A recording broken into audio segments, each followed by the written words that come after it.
سامعین کرام، آج وہ خوشی کا دن ہے کہ جس کو نبی کریم صلی اللہ علیہ وسلم نے سنت ابراہیمی سے یاد فرمایا، اور اللہ تعالیٰ نے قرآن عظیم میں اس سنت کو وَتَرَكْنَا عَلَيْهِ فِي الْآخِرِينَ فرمایا۔ سورہ صافات میں یہ آیت آتی ہے وَتَرَكْنَا عَلَيْهِ فِي الْآخِرِينَ، یعنی اس نشانی کو، اس قربانی کو جو ابراہیم خلیل اللہ نے اسماعیل ذبیح اللہ کی دی، اگر قرآن میں تلاش کریں تو سورہ صافات میں آتا ہے فَلَمَّا بَلَغَ مَعَهُ السَّعْيَ قَالَ يَا بُنَيَّ إِنِّي أَرَىٰ فِي الْمَنَامِ أَنِّي أَذْبَحُكَ فَانظُرْ مَاذَا تَرَىٰ قَالَ يَا أَبَتِ افْعَلْ مَا تُؤْمَرُ سَتَجِدُنِي إِن شَاءَ اللَّهُ مِنَ الصَّابِرِينَ۔ اس کا مفہوم یہ ہے کہ حضرت ابراہیم خلیل اللہ نے حضرت اسماعیل ذبیح اللہ سے کہا، اے میرے بیٹے، میں نے ایک خواب دیکھا ہے کہ میں تجھے ذبح کرتا ہوں، بتا اب تیری اس میں کیا رائے ہے؟ تو حضرت اسماعیل ذبیح اللہ نے کہا انشاءاللہ من الصابرین، اگر آپ کی یہ مرضی ہے تو میں مرضی خدا اور مرضی پیغمبر میں راضی ہوں، میں کہاں منع کرنے والا ہوں۔ انشاءاللہ من الصابرین، اگر آپ ذبح کرنے والے ہیں تو میں صبر کرنے والا ہوں، سبحان اللہ۔ انشاءاللہ من الصابرین، اللہ نے چاہا تو آپ مجھے صبر کرنے والا پائیں گے۔ حضرت ابراہیم خلیل اللہ نے اور اسماعیل ذبیح اللہ نے ایسی قربانی کی نشانی پیش کی ہے، نہ آپ سے پہلے اس دنیا میں کبھی ایسی قربانی ہوئی، نہ آپ کے زمانے ظاہری زندگی میں ہوئی، نہ اب ہو رہی ہے، نہ قیامت تک ہوگی۔ وَتَرَكْنَا عَلَيْهِ فِي الْآخِرِينَ سُنَّتَ أَبِيكُمْ ابراہیم، ایک حدیث اور ایک قرآن کی آیت دونوں جگہ ذکر آیا کہ یہ تو سنت ابراہیم ہے جو تم کر رہے ہو، اور رب نے فرمایا وَتَرَكْنَا عَلَيْهِ فِي الْآخِرِينَ، ان کو بعد والوں کے لیے ہم نے نشانی بنا دیا، ان کو ایک کرنے کا کام دے دیا کہ تم اس سنت پر عمل کرو، لیکن نہیں، ویسی قربانی نہیں کر سکتے جو ابراہیم نے کی ہے۔ سنت ابیکم ابراہیم، یہ تو ابراہیم کی سنت ہے جو تم عمل کر رہے ہو۔ تم کیا سمجھتے ہو؟ جانور کو خریدا ہے اور اس کو گھر پر لائے ہو خوشی کے ساتھ اور ذبح کرنا چاہتے ہو، اپنے پیسے کو خرچ کر کے، کچھ مال خرچ کر کے اللہ کے رسول کی سنت پر عمل کرنا چاہتے ہو، بہتر ہے، لیکن اس کو کس کے مقابلے میں رکھ سکتے ہو؟ ہرگز کسی کے مقابلے میں نہیں رکھ سکتے، کیونکہ جو لخت جگر کو چٹان پر لیٹانے کی ہمت رکھتا ہو، اس ابراہیم کا مقابلہ نہ پہلے کسی نے کیا ہے، نہ قیامت تک کوئی کر سکتا ہے، نہ کوئی قیامت تک کر سکتا ہے، کیونکہ ابراہیم نے وہ ہمت دکھائی ہے جو کوئی نہیں دکھا سکتا۔ اور یہاں قرآن عظیم میں فرمایا فَلَمَّا بَلَغَ مَعَهُ السَّعْيَ قَالَ يَا بُنَيَّ إِنِّي أَرَىٰ فِي الْمَنَامِ، فی المنام، منام بمانا خواب، میں نے خواب میں دیکھا۔ اب بڑے سوچنے اور سمجھنے کی بات ہے، باپ اپنے بیٹے کو ظاہر میں حکم دیتا ہے، استاد اپنے شاگرد کو سامنے حکم دیتا ہے، پیر اپنے مرید کو حاضر میں حکم دیتا ہے، لیکن کتنے حکموں پر عمل ہوتا ہے اور کتنے حکموں پر عمل کیا جاتا ہے؟ امام اپنے مقتدیوں کو کتنے حکم دیتا ہے، لیکن کتنے حکموں پر عمل کیا جاتا ہے؟ انسان اپنی عقل لگاتا ہے، اپنا ذہن لگاتا ہے، اپنے دل کی بات سنتا ہے، میرا امام کیا کہہ رہا ہے، کہیں ایسا تو نہیں کہ امام کچھ غلط کہہ رہا ہو، میں عمل کروں یا نہ کروں، کہیں ایسا تو نہیں کہ پیر نے جو حکم دیا ہے وہ درست ہے یا نہیں، عمل کروں یا نہ کروں، کہیں ایسا تو نہیں میرے ٹیچر نے مجھے جو پڑھایا ہے وہ صحیح ہے یا غلط، عمل کروں یا نہ کروں۔ لیکن ابراہیم خلیل اللہ نے خواب میں دیکھا، فی المنام، ظاہر میں نہیں بلکہ خواب میں، ظاہر میں جو حکم دیا جاتا ہے اس پر لوگ عمل نہیں کرتے ہیں، یہاں خواب دیکھا گیا ہے۔ اور پھر ابراہیم کا عقیدہ یہ ہے اے میرے بیٹے میں تجھے ذبح کرتا ہوں، بتا کیا ارادہ ہے؟ تو بیٹا کہتا ہے اگر خواب میں دیکھا ہے تو میں حقیقت میں ذبح ہونے کو تیار ہوں۔ سبحان اللہ، یہ ابراہیم کا خواب ہے اور حقیقت اسماعیل نے بتا دی ہے۔ سبحان اللہ۔ اور خواب کی جب بات آتی ہے تو گزشتہ تقریروں میں آپ سن چکے ہیں کہ نبی کریم صلی اللہ علیہ وسلم کی نیند، آپ کا سونا اور ہمارا سونا زمین و آسمان کا، بلکہ اس سے بھی زیادہ فرق ہے۔ ہمارا سونا یہ ہے کہ اگر ہم سو جائیں تو ہمارا وضو ٹوٹ جایا کرتا ہے، لیکن میرے نبی کی یہ شان ہے اگر نبی کو نیند بھی آئے تو وضو نہیں ٹوٹا کرتا۔ کہیے سبحان اللہ، وضو نہیں ٹوٹا کرتا۔ آخر وجہ کیا ہے؟ سونے سے ہمارا وضو ٹوٹ جائے، نبی کا نہ ٹوٹے، آخر کیا وجہ ہے؟ وجہ یہ ہے کہ ہمارے سونے سے ہماری روح باہر نکلتی ہے۔ جسم میں دو روحیں ہوتی ہیں، ایک روح حیوانی ہے اور دوسرا روح سلطانی ہے۔ ایک روح وہ ہے جو ہمیشہ جسم میں رہا کرتی ہے، جس سے انسان کے جسم کا تعلق یعنی موت اور زندگی کا تعلق ہے۔ ایک روح وہ ہے جس سے موت اور زندگی کا تعلق نہیں، لیکن وہ جب نکل جاتی ہے انسان کو نیند آ جاتی ہے۔ جب وہ روح نکل جائے انسان کو نیند آ جائے، جب نیند آ جائے تو وضو ٹوٹ جائے۔ لیکن نبی کریم صلی اللہ علیہ وسلم آپ نیند میں ہو، وضو نہ ٹوٹے، وجہ یہ ہے کہ ہماری نیند کچھ اور ہے، نبی کی نیند کچھ اور ہے۔ ہماری نیند یہ ہے کہ ہم غافل ہو جایا کرتے ہیں، روح نکل کر ادھر ادھر جایا کرتی ہے، بھٹک جایا کرتی ہے، لیکن ہمارے نبی کی نیند یہ ہے کہ نبی جب آنکھیں کھولتے ہیں تو بھی امتی نظر آتے ہیں، اور جب آنکھیں بند کر لیتے ہیں تو بھی امتی نظر آتے ہیں۔ سبحان اللہ،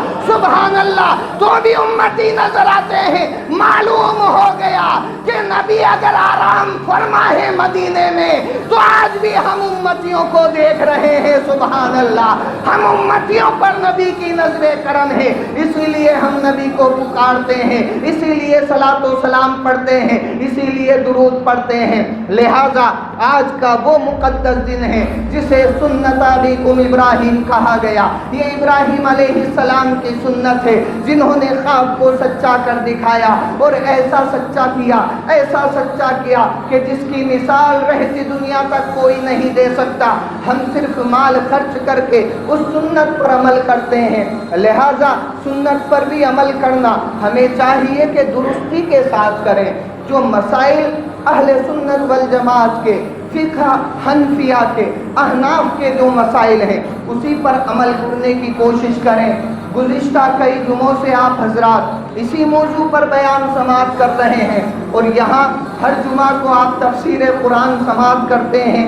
انشاءاللہ تعالی جو ہم نے تفسیر سورہ المائدہ کی آیت نمبر 10 کی کر آگے کی تفسیر کو روکا تھا، اب انشاءاللہ تعالی آج عید کا دن ہونے کے بعد آئندہ جمعہ سے وہی سورہ المائدہ کی تفسیر آیت نمبر 11 سے انشاءاللہ تعالی شروع ہوگی، اور قربانی اور بقرہ عید کے متعلق دو چار مسائل جو نہایت ضروری ہیں وہ آپ حضرات سماعت کر لیں۔ سب سے پہلا مسئلہ تو تکبیر تشریق کا ہے۔ اللہ اکبر، اللہ اکبر، لا الہ الا اللہ، واللہ اکبر، اللہ اکبر وللہ الحمد۔ یہ تکبیر تشریق ہے جو ہر فرض نماز کے بعد کم از کم 3 مرتبہ بلند آواز سے پڑھنا چاہیے سلام پھیرتے ہی، اور عید کی نماز کے بعد بھی بآواز بلند پڑھی جائے۔ تکبیر تشریق پڑھنا نہایت ہی بہترین عمل ہے، اللہ کو بہت پسند ہے۔ اور قربانی کے دن ایک بہت خاص مسئلہ، کئی لوگ سوچتے ہیں کہ ہمارے گھر کے اندر، ہمارے پریوار کے اندر، ہمارے رشتہ دار اعزاء اقارب کے اندر بہت سے ایسے غریب ہیں جو نہایت غریب ہیں، یا دنیا میں بہت سی ایسی ضروریات ہیں جو بہت زیادہ ضروری ہیں، تو کیا ہم قربانی کو چھوڑ کر غریبوں کی مدد کر دیں؟ بھلا ایسا کیا جا سکتا ہے کیا؟ آج کے دور میں سب سے بڑی کمی اور سب سے بڑا ظلم یہ ہو رہا ہے کہ جاہل لوگ مسئلے بتانے لگے ہیں، جن کو علم نہیں وہ مسائل کا اعلان کرنے لگے ہیں۔ ہر گلی میں آپ کو کوئی مفتی مل جائے گا جس کے چہرے پر داڑھی نہ ہوگی، جس کا لباس اسلامی نہ ہوگا، جس کے سر پر ٹوپی امامہ نہ ہوگا، لیکن آپ اگر اس سے بات کریں گے تو مفتی مسئلہ بتانے میں فیل ہو سکتا ہے، وہ جاہل فیل نہیں ہو سکتا، خواہ اس نے دنیا کی کتنی ہی ڈگریاں پراپت کر لی ہوں، کتنی ہی ڈگریاں حاصل کر لی ہوں، ڈاکٹر بن گیا ہو، انجینئر بن گیا ہو، ایڈوکیٹ بن گیا ہو، یا کسی بھی بڑے عہدے پر پہنچ گیا ہو، لیکن یاد رکھ لو اسلام اگر چلتا ہے تو مسائل اور شریعت اسلام سے چلتا ہے، دنیا کی کتابوں سے نہیں چلتا۔ لہٰذا جو مسائل اسلام نے بتائے ہیں انہی پر عمل کرنا ہوگا، اور اگر کبھی مسئلہ پوچھنا ہو تو علماء سے پوچھو، عالم دین باعمل سے پوچھو، حافظ قرآن سے پوچھو، قاری قرآن سے پوچھو، مفتیان اسلام سے پوچھو، وہ لوگ جو اہل ہیں اس کام کے ان سے مسئلہ پوچھو۔ کسی سائیکل چلانے والے، رکشہ چلانے والے عام انسان سے اگر وہ عالم ہے آپ مسئلہ پوچھ سکتے ہو، لیکن وہ جو کرسی پر بیٹھا ہوا ہے، خواہ کتنے بڑے عہدے پر بیٹھا ہو، لیکن اگر عالم نہیں ہے اس سے مسئلہ نہیں پوچھ سکتے۔ معلوم ہو گیا کہ اسلام کا تعلق انسان کی بلندی سے نہیں ہے، اس کے مال سے نہیں ہے، اس کی دولت سے نہیں ہے، اس کے عہدے سے نہیں ہے، اسلام کا تعلق شریعت اسلام سے ہے، عالم دین سے ہے، علماء اسلام سے ہے، مفتیان کرام سے ہے، قاری قرآن سے ہے، حافظ قرآن سے ہے۔ لہذا مسئلہ یہ کہ اگر ہم قربانی کے عوض میں کچھ اور کرنا چاہیں تو کیا کر سکتے ہیں؟ قربانی کے علاوہ اگر آپ قربانی کے بکرے کے عوض میں یا جو حصہ قربانی میں لیا ہے اس کے عوض میں اگر ساری دنیا کا مال ایک ترازو میں رکھ دیں تو بھی اس قربانی کی برابری نہیں ہو سکتی۔ کہیے سبحان اللہ، اس کی برابری نہیں ہو سکتی۔ ہر ایک مسئلہ اپنے موقع پر اہمیت رکھتا ہے، یعنی تکبیر تشریق ان ایام میں پڑھی جائے، ان کے علاوہ آپ ہر نماز میں نہیں پڑھیں گے۔ عید کی نماز جب قربانی کا دن ہو اس دن پڑھی جائے یا پھر عید الفطر کے دن پڑھی جائے، ایسا نہیں کہ آپ باسی کو بھی پڑھ لیں، دیواسی کو بھی پڑھ لیں۔ قربانی کا جانور تو ذبح ہو سکتا ہے لیکن عید کی نماز تو اسی دن پڑھی جائے گی۔ لہذا جو شریعت نے مسائل بنائے ہیں، بتائے ہیں، ان پر ہی عمل کرنے کی کوشش کریں۔ اور جب کبھی دین کا مسئلہ جاننے کی بات آئے، میں نہیں کہتا آپ میرے پاس آئیں، دنیا میں کسی بھی صاحب ایمان اہل سنت والجماعت کے عالم کے پاس چلے جائیں اور اپنا مسئلہ رکھیں۔ اور وہ لوگ جو اپنی زبان درازی سے باز نہیں آتے اور عام انسان ہوتے ہوئے، شریعت نہ سمجھتے ہوئے عقل کا استعمال مسائل میں کرتے ہیں، وہ بہت بڑے دھوکے میں ہیں اور قیامت میں جہنم کے حقدار ہوں گے۔ کیونکہ اگر کسی نے غلط مسئلہ بتایا اور عمل کرنے والا اگر اس پر عمل کرتا گیا، پھر اس نے کسی کو بتایا، پھر اس نے کسی کو بتایا، تو یہ غلط عمل قیامت تک چلے گا اور اس کا ذمہ دار وہ مسئلہ بتانے والا ہوگا جس نے مسئلہ بتایا ہے۔ لہٰذا ہرگز ایسا نہ کریں، بلکہ دین متین عمل کرنے کی چیز ہے، یہ ایسی چیز نہیں کہ آپ دوسروں پر تنبیہ کرتے رہیں، دوسروں کو تانا کشی کرتے رہیں یا دوسروں کے اوپر، یہ خود کے لیے ہے۔ ہمیں کیا کرنا ہے، کیسے کرنا ہے، دین یہ چیز بتاتا ہے۔ اللہ کی بارگاہ میں دعا ہے آج کے دن، کیونکہ بقرعید کا دن ہے، ساری دنیا میں اللہ امن و سکون عطا فرمائے، اہل سنت والجماعت کی فلاح و بہبودی عطا فرمائے۔ اور قربانی کا طریقہ سماعت کر لیں، جانور کو کھڑا کرنے کا طریقہ، آسان طریقہ، قبلہ کی جانب کھڑے ہو جائیں جیسے اذان پڑھتے ہیں، نماز پڑھتے ہیں، جانور کو سامنے رکھیں اور جانور کی پونچھ سیدھے ہاتھ کی طرف ہو، سر الٹے ہاتھ کی طرف ہو، جانور کو بائیں پہلو پر اپنی طرف لٹا دیں اور اپنا داہنا زانو اس پشت پر رکھ دیں اور سیدھے ہاتھ سے اس کے گلے پر چھری چلائیں، بسم اللہ اللہ اکبر کہتے ہوئے۔ اور دعا اس کی سب سے پہلے انی وجہت وجہی للذی فطر السماوات والارض حنیفا وما انا من المشرکین ان صلاتی ونسکی ومحیای ومماتی للہ رب العالمین لا شریک لہ وبذلک امرت وانا من المسلمین۔